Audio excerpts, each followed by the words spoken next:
پڑوس میں نئے کرایہ دار آئے تھے۔ اس کرایہ دار کا ایک بیٹا پاگل تھا جسے وہ رات کو باہر نکالتے تھے تاکہ وہ بچوں کو دیکھ کر ڈرے نہ، لیکن اس کے باہر نکلتے ہی گلی کے کتے زور زور سے بھونکنے لگتے۔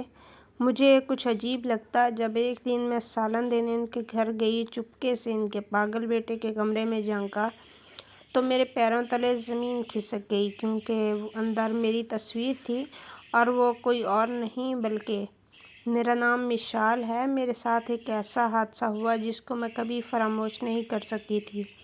ہماری اس دنیا میں انسان کے علاوہ ایک دوسری مخلوق بھی ہے جسے ہم جنات کے نام سے جانتے ہیں، اور اللہ کے قانون کے مطابق وہ ہماری نظروں سے پوشیدہ ہے، پر کسی خاص واقعے کی وجہ سے کچھ انسانوں کے ساتھ ان کا ٹکراؤ ہو جاتا ہے۔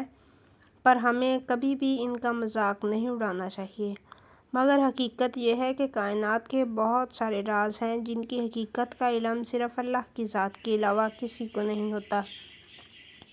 انسان کی زندگی میں کچھ واقعات ایسے ہوتے ہیں جنہیں وہ ساری زندگی نہیں بھلا سکتا۔ ایسا ہی ایک واقعہ یا حادثہ میرے ذہن کے دریچوں میں قید ہے۔ مجھے کبھی کبھی ایسا لگتا ہے کہ یہ محض خواب تھا، لیکن اس کی یادیں اتنی مضبوط ہیں کہ دل اسے محض ایک خواب سمجھنے سے انکاری ہے۔ میں 3 بھائیوں کی اکلوتی بہن تھی۔ چھوٹی ہونے کے سبب اپنے گھر والوں کی خوب محبت سمیٹ رہی تھی۔ میری اماں میرے لیے لڑکا ڈھونڈ رہی تھی اور میں اماں کو صاف صاف بتا دیا تھا کہ مجھے خاندان میں شادی نہیں کرنی۔ میرا نظریہ بھی عجیب تھا۔ میں نے اماں سے کہا، یہ کیا ہوتا ہے، کزن سے شادی کر لو، ساری عمر ایک ہی شکل دیکھ دیکھ کر گزارا کرو، کم از کم شادی کے معاملے میں تو کوئی تھرل ہونا چاہیے۔ میں خاندان میں قطعی شادی نہیں کروں گی، لڑکا آؤٹ آف فیملی ہوگا۔ اور اس بات پر اماں نے جوتا اٹھا لیا تھا۔ بڑے بھائی میرے دوست کی طرح تھے۔ انہوں نے اماں سے کہا، اس میں برائی کیا ہے، اب زمانہ بدل چکا ہے۔ اماں نے کہا، یہ بات تم اپنے باپ کے سامنے کرنا اور ان کو زمانے کا بتانا، وہ کسی صورت اپنی اکلوتی بیٹی کا رشتہ خاندان سے باہر نہیں کریں گے۔ بڑے بھائی نے مجھے کہا، وہ سب سنبھال لیں گے، تم فکر مت کرو، پڑھائی پر دھیان دو۔ پر میں جانتی تھی ہونا وہی ہے جو ابا چاہتے ہیں۔ میں سب کچھ بھول کر اپنی پڑھائی میں مصروف ہو گئی، کیونکہ مجھے پڑھنے لکھنے کا شوق تھا۔ ابا نے بھی کہہ دیا کہ مشال کے لیے لڑکا بعد میں دیکھو، پہلے دوسرے بیٹے کے لیے لڑکی دیکھو۔ مشال ابھی پڑھ رہی ہے اور بہت وقت پڑا ہے اس کی شادی میں۔ جہاں ایک طرف مجھے خوشی ہوئی، وہیں دوسری طرف دل اداس بھی ہوا، کیونکہ مجھے شادی کرنے کا بھی شوق تھا۔ اس بات کا ذکر میں نے اپنی بڑی بھابھی سے کیا تھا۔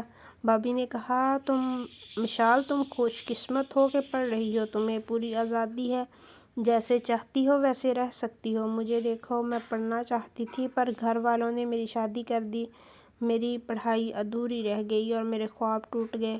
اور تم بالکل پریشان مت ہو، اپنی پڑھائی پر توجہ دو، تمہیں تو موقع ملا ہے اپنی زندگی میں کچھ کرنے کا، کچھ بننے کا، شادی تو ایک نہ ایک دن ہونی ہے، پھر پریشانی کس بات کی۔ میں نے کہا، بھابھی میرے گھر والے آپ کو بیٹی بنا کر لائے ہیں، آپ چاہیں تو آپ بھی اپنے خوابوں کو پورا کر سکتی ہیں۔ میرا بھائی تو اچھا ہے جو اپنی بہن کی ہر حال میں مدد کرتا ہے، وہ پھر اپنی بیوی کو کیسے پیچھے چھوڑ سکتا ہے، اس پر کیسے پابندی لگا سکتا ہے۔ میری بھابھی میری ہم عمر تھی، پر رشتہ اچھا دیکھ کر بھابھی کے میکے والوں نے شادی کر دی تھی، اور ایسا ہی ہوا۔ بھائی نے ہماری باتیں سن لیں اور بھابھی سے کہا وہ سب کام چھوڑ دیں اور اپنی پڑھائی ادھوری کو مکمل کریں۔ بھابھی اماں کے میرے گلے لگ کر خوشی کے مارے روتی رہیں۔ رشتوں کی قدر، محبت، ان سب کا اندازہ اس انسان کو ہوتا ہے جو محبت کا ترسا ہو، جس نے اپنی زندگی میں بہت کچھ کھو دیا ہو۔ بھابھی کالج جانے لگیں اور بھابھی نے کہا، تمہاری وجہ سے مجھ میں ہمت آئی ہے، ورنہ مجھے تو لگتا تھا میں کبھی اپنے پڑھائی کے شوق کو پورا نہیں کر سکتی۔ ہر لڑکی کی زندگی دوسری لڑکی سے مختلف ہوتی ہے، پر کچھ خواب ایک جیسے ہوتے ہیں۔ اپنے خوابوں کو پورے کرنے کی کوئی عمر نہیں، بس خوابوں کو پورا کرنے کے لیے ہمت چاہیے ہوتی ہے، اور ساتھ اپنوں کی سپورٹ۔ گرمیوں کے دن تھے اور میں گاؤں چچا اور تایا ابا کے پاس گئی۔ سب مجھے دیکھ کر خوش ہوئے۔ ہم سب کزن مل کر دوپہر کو کھیتوں کی طرف نکل جاتے یا پھر باغ میں پھل توڑتے، اور وہیں گاؤں میں ایک پرانا سا بوسیدہ درخت تھا جس پر کئی قسم کے دھاگے باندھ دیے گئے تھے۔ اور میری ایک کزن نے بتایا کہ یہ بہت پرانا درخت ہے، گاؤں والے بتاتے ہیں کہ اس پر جنات کا بسیرا ہے، اس لیے اس درخت کو نہ کوئی کاٹ سکتا ہے، نہ اس درخت کی چھاؤں میں کوئی بیٹھ سکتا ہے، ورنہ جن اس بندے کے پیچھے لگ جاتے ہیں اور اس کو مار ڈالتے ہیں۔ مجھے سن کر بڑی ہنسی آئی کہ بھلا آج کے دور میں کہاں سے جن آ گئے، اور وہ بھی درخت پر۔ ان کو رہنے کے لیے کسی درخت کی کیا ضرورت؟ اور میں ان سے بات کرتے کرتے اسی درخت کی چھاؤں میں بیٹھ گئی۔ میری کزن سب ڈر رہی تھی، میں شروع سے شرارتی تھی۔ میں نے کہا، جیسے تم لوگ گاؤں والے کہتے ہو، اگر یہاں جن ہے تو کسی ایک کو بولو حاضر ہو میرے سامنے، میں اس سے شادی کر لوں گی، اچھا ہوگا، جن میرے کام آئے گا، میں تو بس حکم دیا کروں گی اور وہ جن میرے سامنے میری پسندیدہ چیز رکھ دے گا، سب لوگ مجھ سے ڈریں گے۔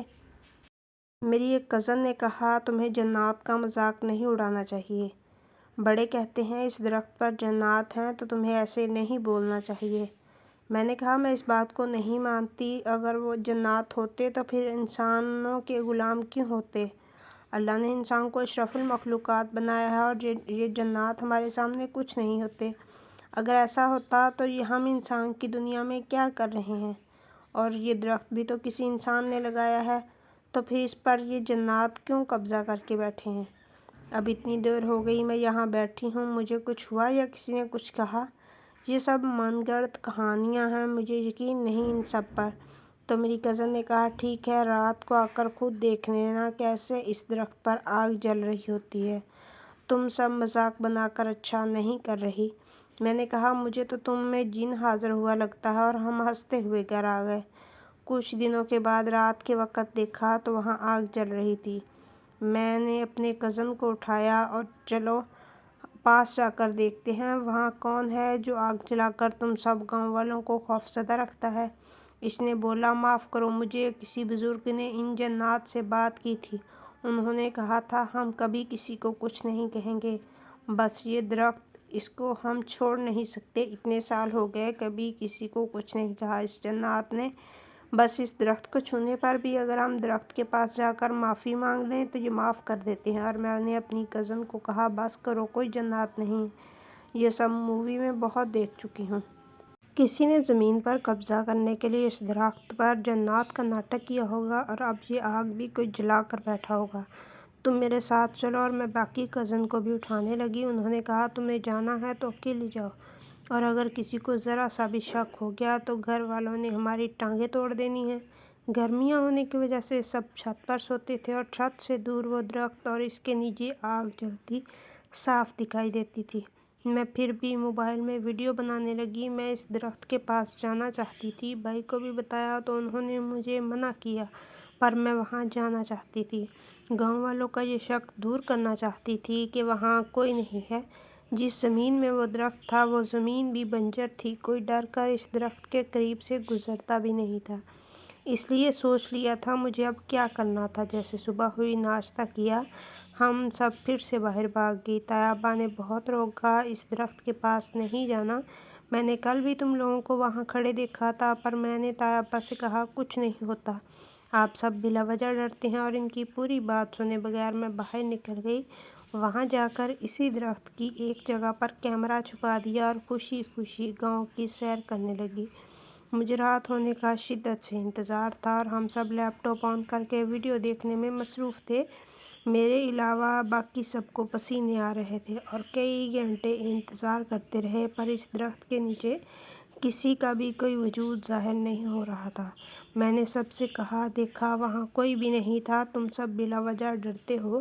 ایک ایک کر کے سب میرے پاس سے اٹھ گئے، اور میں کچھ دیر بعد جیسے لیپ ٹاپ بند کرنے لگی تو دیکھا ایک آدمی جس نے خود کو چادر میں چھپا رکھا تھا، وہ زمین پر بیٹھ رہا تھا۔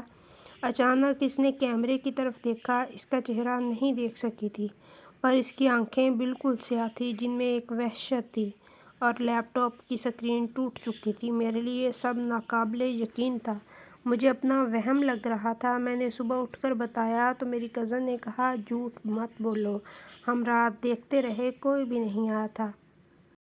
اور کس نے بولا جنات کو کیمرے کی آنکھ دیکھ سکتی ہے؟ میں نے کہا، میں سچ کہہ رہی ہوں، میں نے خود دیکھا تھا، اس کی آنکھیں بالکل سیاہ تھیں۔ وہ سب میرا مذاق اڑانے لگی، بھلا اندھیرے میں اس کی آنکھیں کیسے نظر آ گئی تمہیں؟ اور جن کو کیا پتا کیمرہ کیا ہوتا ہے۔ میں چپ ہو گئی۔ بات تو سچ تھی، اتنے اندھیرے میں بھلا کوئی مجھے زمین پر بیٹھتا اور وہ سیاہ آنکھیں، وہ سب میرا وہم ہی ہوگا۔ کچھ دنوں بعد وہاں جا کر کیمرہ دیکھا تو ویسے کا ویسے ہی پڑا تھا، پر حیرت تھی پھر میرے لیپ ٹاپ کی اسکرین کیسے ٹوٹ گئی۔ میں نے سب اپنے بھائی کو بتایا، انہوں نے بھی کہا بھلا اندھیرے میں تمہیں کیسے نظر آ گیا؟ درخت سے کوئی اترا تھا اور میں نے پکا یقین کر لیا تھا۔ اس درخت کے بارے میں سوچ سوچ کر میرے دماغ پر اثر ہو گیا ہے، اس لیے ایسا ہوا، اور کچھ دنوں میں سب کچھ بھول چکی تھی۔ پھر 2 ہفتوں بعد میرا کزن واپس گھر چھوڑ گیا کیونکہ اماں ابا تو پہلے آ چکے تھے۔ میں طیہ ابا کے گھر رک گئی تھی۔ سالوں بعد جانا ہوتا ہے گاؤں، اور مجھے میری کزنز نے روک لیا تھا۔ چچا اور طیہ ابا ایک ساتھ ایک گھر میں رہتے تھے۔ چچا کی 2 بیٹیاں تھیں جبکہ طیہ ابا کے 4 بیٹے اور 2 بیٹیاں تھیں۔ ہم سب نے خوب انجوائے کیا۔ وہاں سے میرا آنے کا دل نہیں کر رہا تھا، پر بھابھی اور بھائیوں نے فون کر کر کے مجھے پریشان کر دیا تھا۔ میں خوش بھی بہت ہوتی، سب مجھ سے کتنی محبت کرتے ہیں، خوش نصیب ہوں جسے اتنی محبت کرنے والے رشتے ملے ہیں۔ جب سے گاؤں سے آئی تھی مجھے اپنے گھر بے چینی محسوس ہوتی، رات کو ڈر بھی محسوس ہوتا، پھر ایسے لگتا جیسے مجھے کسی نے پکارا ہو۔ سوتے وقت مجھے ایسے لگتا جیسے کوئی میرے بستر پر بیٹھا ہو اور ہنسا ہو۔ اچانک آنکھ کھولتی تو وہاں کوئی بھی نہ ہوتا، اور میں یہی سمجھتی رہی خواب ہوگا۔ ابھی کچھ دن گزرے تھے جب میں بال بنا رہی تھی، اچانک وہی سیاہ آنکھیں سامنے آئینے پر نمودار ہوئیں اور میں چیخ پڑی۔ میری چیخ کی آواز سن کر اماں بھاگتی ہوئی آئی تھیں۔ میں نے اماں سے کہا یہاں سامنے کوئی تھا۔ بھابھی نے کہا تمہارا وہم ہوگا۔ پھر ہر روز میرا ڈر بڑھتا چلا گیا۔ ابا نے میرا رشتہ پھپھو کے گھر طے کر دیا کہ مجھے اپنا کزن بالکل پسند نہیں تھا۔ میں کسی خوابوں کے شہزادے سے شادی کرنا چاہتی، سوچ رہی تھی کاش کسی طرح یہ رشتہ ختم ہو جائے۔ اگلے دن جب پھپھو اور ان کا بیٹا ہمارے گھر آئے تاکہ ایک بار سادگی سے رسم کر سکیں تو اچانک وہ خوفزدہ ہو کر بھاگ گئے۔ میں ہنسنے لگی، ابا نے مجھے ڈانٹا، بھائی بھی پریشان ہو کر میری طرف دیکھ رہا تھا۔ مجھ سے اپنی ہنسی کنٹرول نہیں ہو رہا تھا۔ اماں مجھے جھنجھوڑنے لگی، کیا ہو گیا تمہیں؟ آج کل کیسی حرکتیں کر رہی ہو؟ پھپھو کو فون کر کے پوچھا کہ انہوں نے کہا میں کسی صورت آپ کی بیٹی کو بیاہ کر نہیں رہوں گی، اور وجہ بھی نہیں بتائی۔ ابا جو اپنی بہن پر غصہ تھا کہ بہن ہو کر اچانک بغیر وجہ سے اس رشتے سے کیسے مکر گئی، دن گزرتے گئے، گھر کے حالات خراب ہوتے گئے۔ ابا کی صحت خراب ہو گئی، بھائی کی جاب ختم ہو گئی، سب آپس میں ایک دوسرے سے لڑنے جھگڑنے لگے۔ میں چھوٹی سے چھوٹی بات پر پاگلوں کی طرح ہنستی تھی، اور جس کھانے کی چیز کو دل کرتا کمرے سے اماں کو آواز دیتی اور پلک جھپکتے پر کھانا میرے سامنے ہوتا۔ گھر میں سب کو یہی لگتا میں خاندان میں شادی نہیں کرنا چاہتی، اس لیے ایسی حرکتیں کرتی ہوں۔ ایک دن بڑے بھائی نے سمجھایا ہم تمہارے لیے کچھ برا نہیں کریں گے، تم جہاں چاہو گی وہی تمہارا رشتہ ہوگا، اور میں ان کی بات سن کر ہنسنے لگی۔ بھائی مجھے ڈانٹتے ہوئے چلے گئے۔ میں سارا دن اپنے کمرے میں رہتی، سوئی رہتی۔ میرے کمرے سے ہر وقت مختلف قسم کی خوشبوئیں آتیں جن کو اماں نے کئی بار نوٹ کیا، اور پر سب کا دھیان کسی دوسری طرف نہیں گیا۔ بھابھی امید سے تھی، اچانک ایک دن وہ گر گئی جس سے ان کا حمل ضائع ہو گیا۔ بھابھی نے کہا میں نے انہیں دھکا دیا، جبکہ میں تو ان کے پاس بھی نہیں گئی تھی۔ سب مجھ پر غصہ ہونے لگے، مجھے مزید غصہ آنے لگا۔ میں نے آس پاس پڑی سب چیزیں توڑ ڈالیں۔ ابا نے مجھے تھپڑ مارا۔ دوسرے دن ابا کا وہی بازو شدید درد کی وجہ سے سوج چکا تھا۔ ابا نے مجھ سے کہا میں نے پہلی بار اپنی لاڈلی بیٹی پر ہاتھ اٹھایا، اسی وجہ سے میرا بازو ایسا ہو گیا، میں اپنی بیٹی سے معافی چاہتا ہوں۔ میں نے مسکرا کر ابا کی طرف دیکھا، پر پاس کھڑا میرا بھائی اچانک چلانے لگا، کہنے لگا نہیں ایسا نہیں ہو سکتا، اور وہاں رکا نہیں تھا، بھاگ گیا تھا۔ کئی ماہ ہو چکے تھے اور مجھے ایسے لگتا تھا جیسے کوئی ہے جو میرے ارد گرد رہتا ہے۔ ہمارے گھر موجود پرندے بھی مجھے دیکھ کر چلانے لگتے۔ آہستہ آہستہ وہ پرندے دوبارہ ہمارے گھر نظر نہیں آئے۔ میرے بھائی نے جو ایک کتا پال رکھا تھا وہ مجھے دیکھتے ہی مر گیا۔ مجھے تب حیرت نہیں ہوئی، پر میری حالت پاگلوں جیسی ہو گئی تھی۔ اماں میرے بال بناتی، مجھے کہتی کیا ہوا ہے تمہیں، کوئی پریشانی ہے؟ مجھے بتاؤ۔ میں چپ رہتی اور ہنستی۔ ایک دن اماں سے کہا ہم گاؤں چلیں، مجھے اس درخت کے پاس جانا ہے، اس سے باتیں کرنی ہیں، میں اداس ہو چکی ہوں۔ اماں نے کہا تمہیں کچھ دنوں میں لڑکے والے دیکھنے آ رہے ہیں، اب خوش ہو جاؤ، لڑکا ہمارے خاندان کا نہیں ہے۔ میں خوش نہیں ہو سکی۔ دوسرے دن لڑکے والے آئے، مجھے پسند کر کے۔ راستے میں ان کی گاڑی کا ایکسیڈنٹ ہو گیا، اس لڑکے کی بہن کی موت ہو گئی۔ ان لوگوں نے مجھے منحوس کہا، رشتہ ختم کر دیا۔ ایسے میرے کئی رشتے آئے، ختم ہوتے گئے، یہاں تک کہ ابا تھک چکے تھے۔ ایک دن بھابھی نے کہا، مجھے لگتا ہے مشال کے رشتے میں کوئی بندش ہے، کسی سے کوئی دم وغیرہ کروا لیں۔ اتنا کہنا تھا، بھائی نے بھابھی کے تھپڑ مارا۔ سب ہکا بکا ایک دوسرے کو دیکھ رہے تھے، اور چھوٹی بھابھی وہ الگ گھر میں شفٹ ہو چکی تھیں۔ جب سے ان کا حمل نہیں رہا تھا، وہ سب کو کہتی تھیں، مشال کا ذہنی توازن خراب ہو چکا ہے، اسے کسی ڈاکٹر کی ضرورت ہے۔ گھر پر بڑا بھائی اور بھابھی وہ بھی آپس میں لڑتے رہتے۔ اب بھائی کے تھپڑ کی وجہ سے بھابھی نے فیصلہ کر لیا وہ اس گھر کو چھوڑ دیں گے۔ سب نے بھابھی کو بہت سمجھایا، بھائی نے معافی مانگی۔ پتہ نہیں سب کیسے ہو گیا۔ چھوٹا بھائی جو اس دن مجھے دیکھ کر بھاگ گیا تھا، اسے 2 ہفتے ہو چکے تھے وہ گھر نہیں آیا تھا۔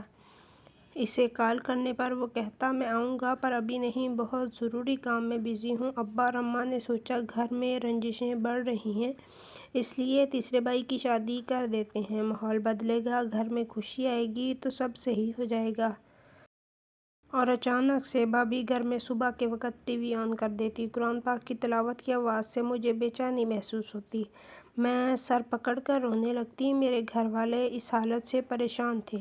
اچانک سے مجھے جھٹکے لگنے لگتے، جس سے میرے ہاتھ پاؤں مڑ جاتے۔ سب مجھے پکڑتے، ڈاکٹر کے پاس لے کر جاتے۔ ڈاکٹر نے کہا، آج کل بچیوں کو یہ مسئلے ہو جاتے ہیں، آپ پریشان نہ ہوں۔ میرے کندھوں میں مسلسل تکلیف رہتی، جس سے ڈاکٹر نے ایکس رے لیے پر وہ بہت گھبرایا ہوا تھا۔ ابا سے کہا، آپ کی بیٹی کے ایکس رے صاف نہیں آئے، ایسے لگتا ہے جیسے کوئی اور بھی ہے، آپ میری بات کو سمجھنے کی کوشش کریں۔ اور ابا کو اپنے ساتھ کمرے سے باہر لے گئے۔ گھر والوں نے کہا، تم بالکل ٹھیک ہو۔ چھوٹا بھائی گھر آیا تھا، اس نے گھر آتے ہی اچانک میرے بازو پر ایک تعویذ باندھ دیا۔ یہ سب اتنا اچانک ہوا تھا کہ مجھے پتہ نہیں چل سکا۔ سبھی گھر والے مجھے عجیب نظروں سے دیکھتے اور میں خود اپنے آپ کو شیشے میں دیکھ کر ڈر جاتی تھی۔ میں خود کو پہچاننے کی کوشش کرتی، جب اچانک پھر سے مجھے کسی کی آواز آئی۔ میں نے پوچھا، کون ہے؟ بھائی نے مجھے اپنی قسم دی تھی، چاہے کچھ بھی ہو جائے، اس تعویذ کو بازو سے کسی صورت الگ مت کرنا۔ اس دن بھی کسی مرد کی آواز آ رہی تھی، جس نے مجھ سے دور مت کرو، اس جھوٹے تعویذ کو اتار دو، تم میری ہو، میں تمہارے لیے آیا ہوں۔ میں رونے لگی۔ اماں مجھے سنبھالتیں۔ میرے کمرے کو ہمیشہ کے لیے بند کر دیا گیا اور اماں کے ساتھ ان کے کمرے میں رہنے لگی، اور ہر دن کے ساتھ میری طبیعت صحیح ہونے لگی، پر میری رنگت بالکل پیلی ہو چکی تھی۔ اماں ہر وقت کچھ نہ کچھ پڑھ کر میرے اوپر پھونکتیں، گھر میں کوئی آ رہا ہے، کون کس نے مجھ سے ذکر نہیں کیا، پر گھر میں جگہ جگہ کوڑا پڑا تھا، ایسے لگتا تھا جیسے کئی دنوں سے گھر کی صفائی نہ کی ہو۔ کئی ہفتے ایسے ہی گزر گئے، جب ہمارے پڑوس میں نئے کرایہ دار آئے۔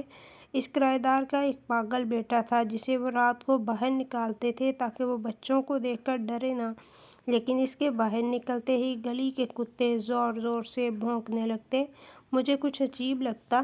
جب ایک دن میں سالن دینے ان کے گھر گئی تو گھر میں کوئی نہیں تھا۔ میں جیسے چپکے سے ان کے پاگل بیٹے کے کمرے میں جھانکا تو پیروں تلے زمین کھسک گئی، کیونکہ اس نے جیسے میری طرف دیکھا تھا، وہ آنکھیں، ان کو میں کبھی نہیں بھول سکتی تھی۔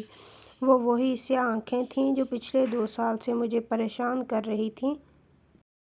میری آواز نہیں نکل رہی تھی۔ وہ لڑکا میری طرف بھاگا، میں اپنے گھر کی طرف بھاگی۔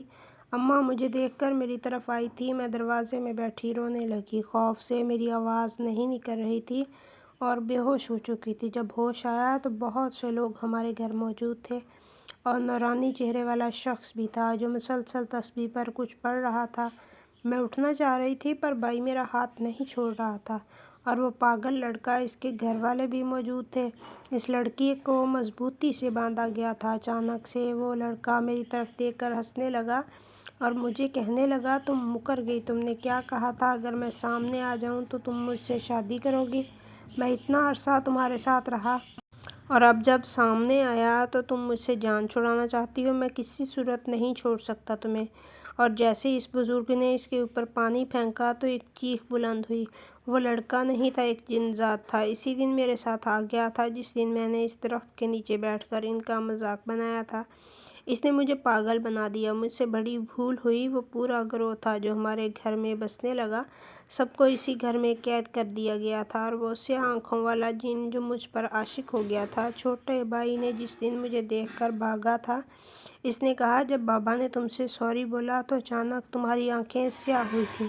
میں جان گیا تھا جن کو تم مذاق وہم کہتی رہی وہ سب سچ تھا، اس لیے میں جس حامل کے پاس جاتا وہ انکار کر دیتا کہ ہمارا نقصان ہو سکتا ہے۔ اس لیے ایک دوست نے سید صاحب کا بتایا، انہوں نے تعویذ دیا کہ وہ جن تم سے خود الگ ہو جائے گا اور چلا جائے گا، پر اس نے ہمارا گھر چھوڑ کر پڑوس میں آئے لڑکے میں داخل ہو گیا اور ہمارے گھر آنے کی کوشش کرنے لگا۔ اس دن اماں نے جان بوجھ کر تمہیں ان کے گھر بھیجا تھا تاکہ وہ لڑکا تمہارے پیچھے بھاگتا ہوا دوبارہ سے اس گھر میں داخل ہو اور سید صاحب اس کو ہمیشہ کے لیے قید کر لیں، کیونکہ اب وہ اکیلا اس گھر میں داخل نہیں ہو سکتا تھا۔ ہمارے گھر کو حصار باندھ دیا گیا تھا، سب قید ہو چکے تھے، اسی وجہ سے پاگل لڑکے کو دیکھ کر کتے بھونکتے تھے۔ ہم نے وہ گھر، وہ محلہ، یہاں تک کہ وہ شہر بھی چھوڑ دیا۔ ہمارے گھر میں سب پہلے کی طرح رہنے لگے، پر سب میری وجہ سے ہوا تھا۔ میں شرمندہ ہوتی تھی، پر بھائی میرا بہت ساتھ دیتے، مجھے خوش رکھنے کی کوشش کرتے۔ جو ہوا وہ غلطی کی وجہ سے ہوا تھا، مجھے جنات کا مذاق نہیں بنانا چاہیے تھا، کبھی ان کی جگہ پر بیٹھ کر ان کو ٹھوکر نہیں مارنی چاہیے تھی۔ سب بہت بھیانک تھا، جس کو نہ چاہتے ہوئے بھی بھول نہیں پاتی۔ مجھے اپنی غلطی کی بڑی سزا